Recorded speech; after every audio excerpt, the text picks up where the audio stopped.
I came to a quiet countryside to recuperate because I wasn't feeling well. As I was trying to get my health back on track, I learned that something had happened to my wife.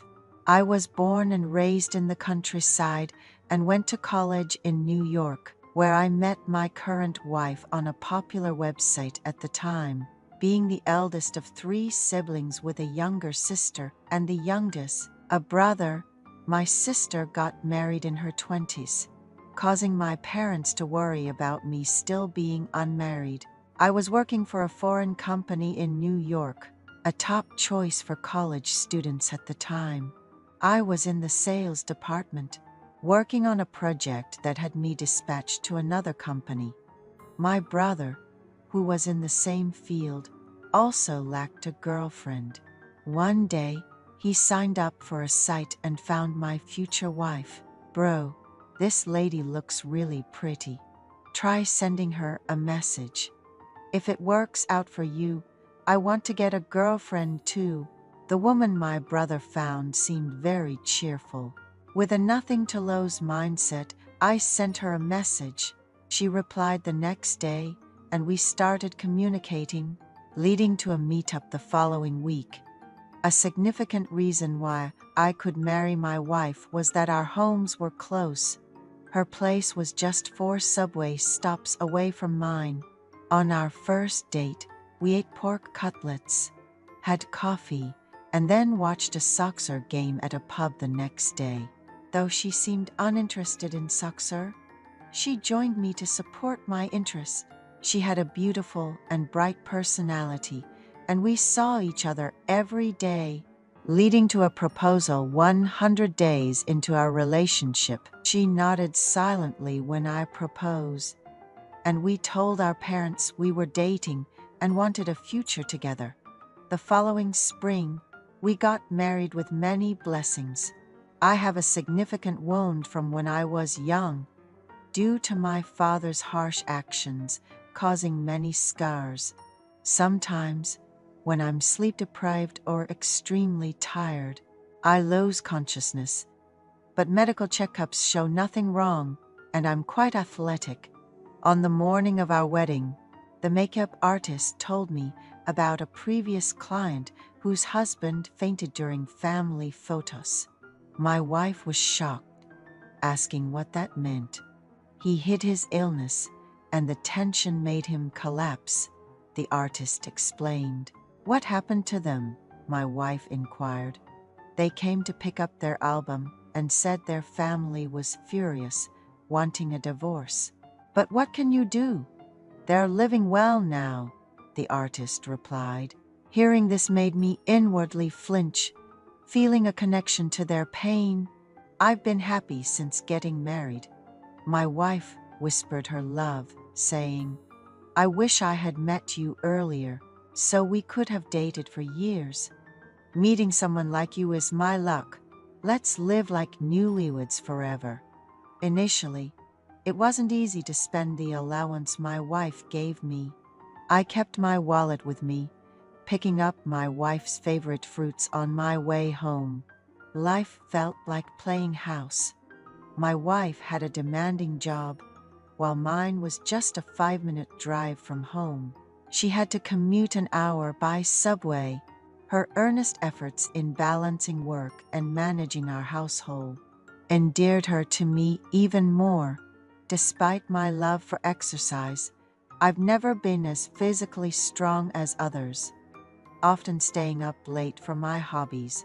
One day, we discovered my wife was pregnant, and I was thrilled at the thought of becoming a father.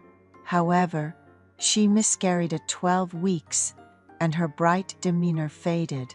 I suggested over dinner at her favorite restaurant that perhaps the loss was due to the strain of her job on top of pregnancy.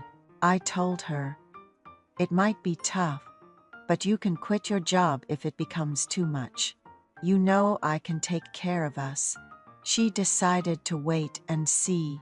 3 months later, she was pregnant again and chose to leave her job to protect this pregnancy. Carefully, we made it past the critical 12 weeks.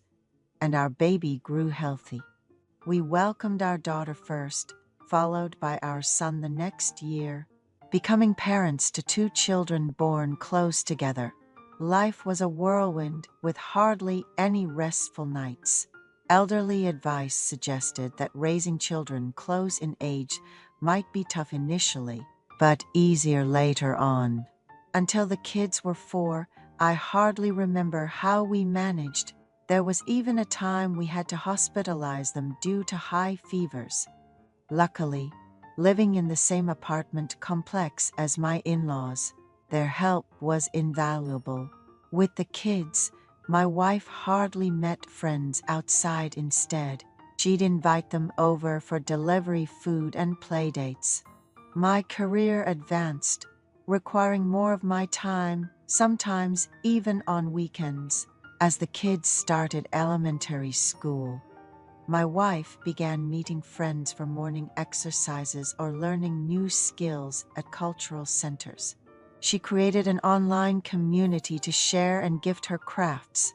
However, when our children were in lower elementary, I started experiencing health issues, leading to frequent collapses and a diagnosis of autoimmune hepatitis. Despite the medication, my health didn't improve. The desire to fulfill my role as a provider was strong, but physically, I was struggling. Eventually, I suggested to my wife that we take some time off near my parents' place to recover. She agreed to discuss it with my parents. We decided to leave our children with my in-laws and moved to a rental home 20 minutes from my parents for convalescence. It wasn't a severe illness, but the need for early recovery was clear. Thus, we began our unexpected journey to recovery. You've really been through a lot, taking care of me and preparing for this retreat, I said. What are you talking about? Your health is the most important thing. There's nothing I can't do once you're better. Yeah, I really owe you one. Meeting someone like you was like hitting the jackpot, he said. Let's head down and take a good rest. We've been running forward nonstop, she replied, and that's how their life in the countryside began. Thanks to his frugal wife's wise investments, they had some savings. This allowed them to lease a place where he could start learning woodworking, something he had always wanted to do, and even buy some materials.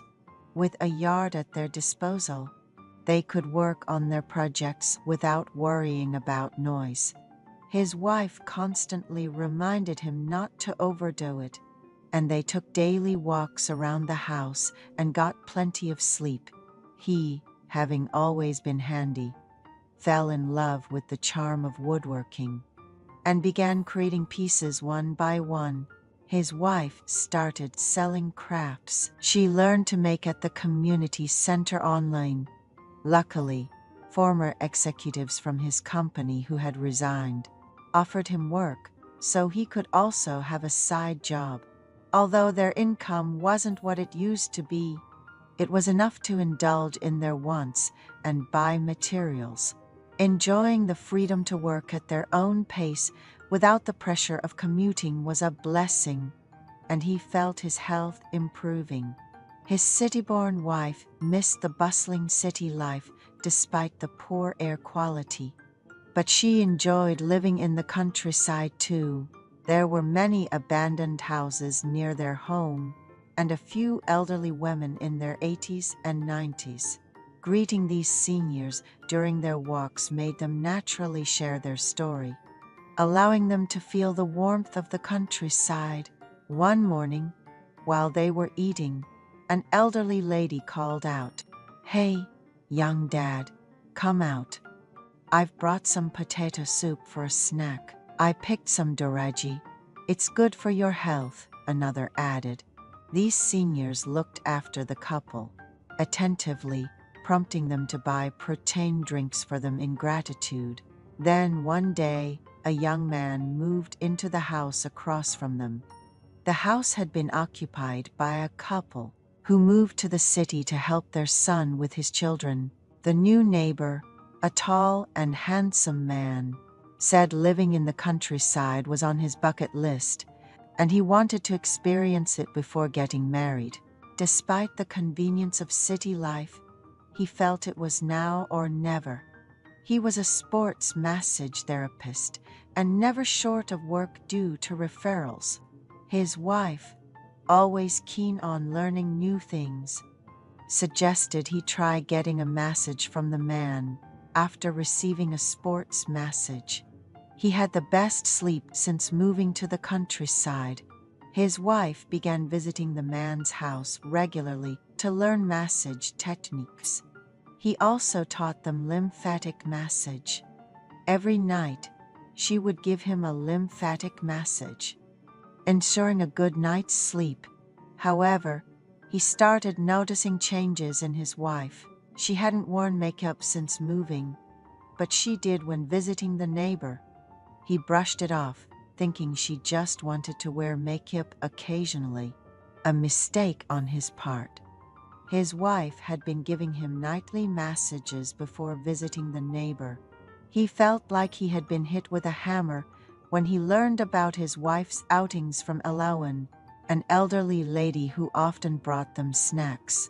He had once accompanied Elawan to the market and briefly chatted. She walked at 9 p.m., sometimes with other ladies from the community center, sometimes alone, fearless despite the lack of streetlights in the rural area.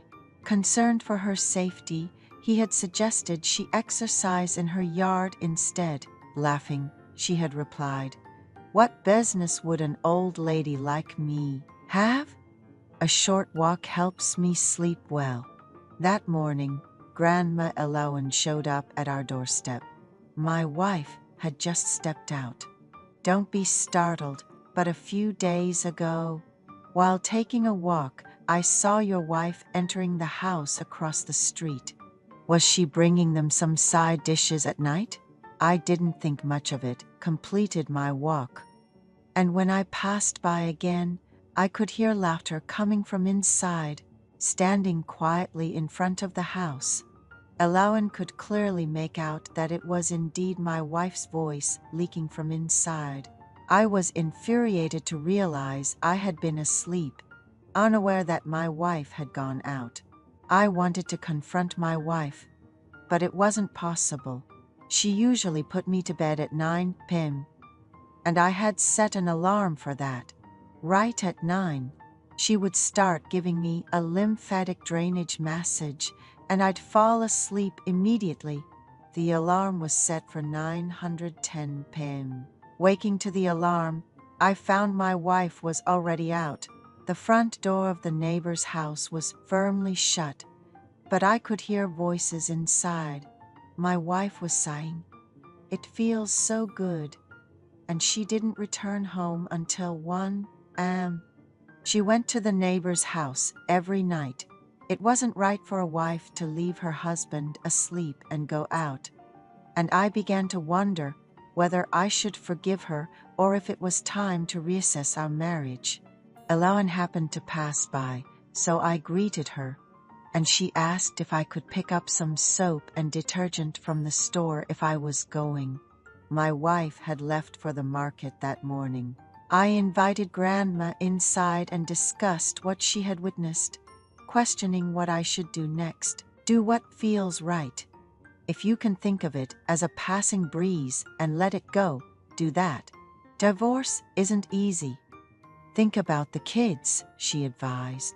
She shared how her husband had affairs, and despite the heart touch, she chose to stay for the sake of their children.